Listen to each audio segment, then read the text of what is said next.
As the official healthcare provider for the Connecticut State Golf Association, we here at Middlesex Health offer cutting-edge healthcare to golfers all across the state.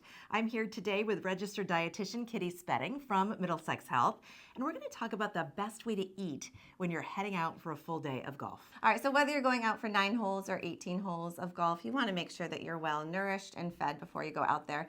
I know there's really early tee times and you'd be tempted to skip that breakfast meal, but if we can start out with a good balanced meal, you want to have something that has protein and some carbohydrates and a little healthy fat in there. That can really help you stay fueled throughout the game. And the other thing that we can't not talk about when we go out and play golf is a lot of people do love to have a couple of cocktails when they're out on the course. But you got to remember you're out there for 2-4 hours, possibly in the really hot sun, so you can get dehydrated pretty quickly. So you want to make sure to start the game well hydrated, drink some water before you go out on the course, and then once you're out there, bring the water with you, sip on that throughout the day, maybe alternate between an alcoholic beverage and some water so that you stay hydrated. And in general, we like to stay active, and getting out and playing golf or any activity can help us control our weight and stay active.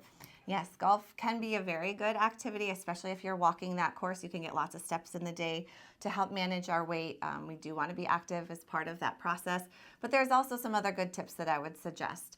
So if you are just starting out trying to work on some weight loss, the first thing I recommend doing, and no one likes to do this, but is to track your food intake, or at least write down what you eat for a week. And then you can make some modifications based off of that. The other thing I would suggest doing is seeing if you're consistently eating throughout the day. So you don't want to skip meals. We want to have about 3 meals a day. You want to eat within the first 1 to 3 hours of waking, just so that we can keep those blood sugars nice and steady throughout the day. And then you also want to make sure to think about protein. Protein is so huge right now. You see it in all of the food products everywhere. So 60 to 80 grams a day would be a kind of a good place to get started. And you want to use really whole foods to get those proteins in. A protein bar, protein shakes, those are fine to use as needed, but really try to rely on those whole foods. So if folks want to find out more about what you do, can you be found on the Middlesex Health website? We sure are. Yes, we're under Surgical Alliance, and we're located out on Saybrook Road. All right, middlesexhealth.org. Kittie, thank you so much. You're Appreciate welcome. it. Thanks. Thanks, everyone. We'll see you soon.